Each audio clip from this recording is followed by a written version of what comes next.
For a small town in the early 20th century, Stoughton was quite the center for entertainment, with 4 Nickelodeons showing silent movies with live piano accompaniment. By 1921, though, they were about to enter a new era that became a century-long love affair between the town and the theater at 255 East Main. Here, then, is the story of this gorgeous historical venue in the middle of a vibrant downtown as we celebrate its 100th anniversary. The early years. Gustav Rowe was a car dealer who had a vision for the angled lot on Main Street and asked his friend Charles Goulson to help manage the facility when it was built. They tore down the Beardsley House and designed a neoclassical building with many state-of-the-art features, such as fireproof brick, plaster, and cement throughout, with a large furnace and air filtration system. In an article touting the opening, one feature mentioned was a large organ that supplied musical accompaniment and also sound effects, like a train whistle. Its pipes were hidden by beautiful latticework next to the screen. Also touted were ornate chandeliers and sidelights that had dimmers for the comfort of the audience. No expense was spared to make this theater a destination for visitors beyond the Stoughton city limits. It may have been the fanciest theater in the state, since Madison's Orpheum and Capitol Theaters had not been built yet. From a technical side, there were 3 steel portholes to allow for seamless projection of a 2-reel movie plus stereopticon slides. These slots had sliding doors that closed automatically in case of a projection room fire to keep the audience safe. The marquee was also a big part of the growing downtown, with electric lights displaying the name of the theater and the feature being shown. Builders of the structure had familiar Stoughton names like Nelson, Olson, Quam, and Collins. On March 29, 1921, after a year of construction, the Badger Theater was ready to open with their first movie, Isabel. For the theater name, Rowe and Goulson were first going to call it the Stoughton, and the seat arms were stenciled with the letter S. Goulson told the story later of how he then saw a Minnesota theater called the Gopher and changed his mind to the Badger Theater. Unfortunately, they then needed to go back and adjust the stenciled S to a B on all the chair arms. The next big step came when sound was added to movies in 1927.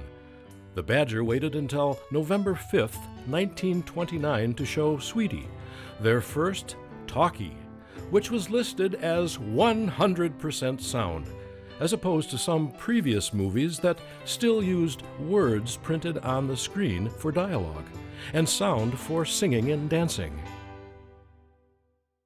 The middle years. From the 30s through the next 5 decades, memories were built on the Badger Theater's movies, serials, cartoons, and short subjects. Of course, it really wasn't about cinematic art. Even though all the classics were shown, it was about being the place to meet friends, family, and potential romantic interests. One of my favorite Badger Theater memories is when we were in junior high school and we sang in the choir, and we would have choir practice on Wednesday nights. And our choir practice was from 6 to 7, and then the girls would run down to the Badger Theater, and my future husband would tell me that he would be there. He would meet me inside. Now, never dawned on me, so I'm paying 12 cents to go to the movies to go on a date with a boy. Coming full circle, from my grandmother playing piano in the early years, Ellen Smithback, my wife, played piano for some of the very early performances of the Stoughton Village Players. She played the prelude music for the play Room Service in 1975. Saturday afternoon, 2 p.m., the Badger Theater was the place for every kid to be. 10 cents, it was the kiddie matinee. The program always started with a couple of serial films from the 30s and 40s, things like Flash Gordon and I think even, The Shadow, stuff like that that nobody'd seen for years. After that, it was usually a fairly violent Warner Brothers cartoon, and then the feature always seemed to feature an animal that somehow taught humans how to behave better. Think Rin Tin Tin, Lassie, something along that line. Of course, it didn't make a lot of difference because nobody really looked at the screen. The scene was essentially a theater full of screaming children running up and down the aisles, throwing whatever they had at the screen at any given moment. 2 or 3 times during the film, Mr. Lewis would get up, stop the film, and threaten us. He claimed, "Yes, we are going to stop the film and you'll all have to go home right away." And so this would happen 2 or 3 times, sometimes during just one matinee. But I also recall that Mr. Lewis never followed up on that threat, and I never recall a movie actually being shut down. Growing up, you had your spot in the theater, and you always knew where your spot was. As you come in the theater to the left, that was for the high school kids, and usually the couples, and if there were couples, they sat right against the wall. Otherwise, the adults sat in the middle, halfway down, and on the right side, that was for the middle school kids and other adults that came, they'd sit in the back part. There was one row that had, I think there was 5 seats in the row, and it was the Mo Boys. They'd come and fill that one whole roll up on Saturday night, and in that family there were 9 boys, but it was us, the Mo Boys are here, and Saturday was a Western night. My great memory of the Badger Theater was just taking a lot of pride in having our own little theater. I don't think any other guys that I knew from other towns ever had one, so it was fantastic. Another great Badger Theater memory was when I was about 5 years old. We got to do, I think my first recital was in front of the screen at this Badger Theater. We showed up with our tap shoes, and I think our number was Little Tin Soldiers. And there wasn't much room to tap, but it was very, very exciting. We did it at 1 o'clock in the afternoon, right before the 2 o'clock matinee for the theater. Another memory that I have of Badger Theater is the line on the sidewalk. People would be waiting for the ticket doors to open up, and there'd be a long line going down. It would always go towards the library, towards that corner. I don't know why it never seemed to go the other way, but it always went that way. And I also remember, you know, like if you were driving down Main Street approaching the theater and you saw that line and you get this sinking feeling in your stomach like, oh no, why didn't we get here earlier? We're not gonna make it in, you know, and you'd be all nervous standing in line, wondering if you were gonna get to the ticket counter in time. The Badger was a wonderful place for a kid with a big imagination and lots of plans for the future. I'd come here and just fantasize about what I was going to do and learn about the world from films. A lot of times it really seemed like a home away from home, and it truly was my favorite place in Stoughton. As the 70s and 80s brought more entertainment options, the Badger struggled financially, even making a plea to the town to help out so it could stay in business. Dennis Lang stepped in during the mid-80s with a new concept: movies plus pizza and sandwiches to eat while watching.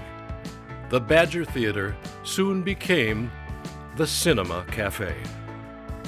Major renovations were required to create a kitchen and change the seating to flat platforms with tables and chairs.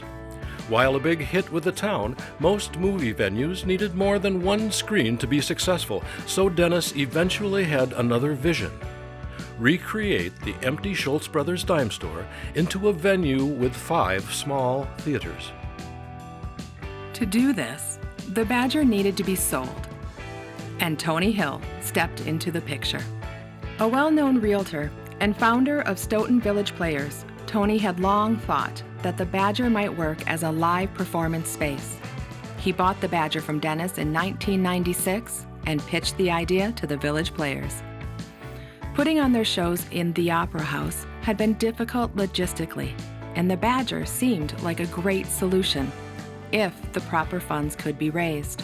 It was also a huge undertaking to imagine, design, and create the space to handle a stage and all the other elements of a proper performance space like lights, sound, and seating.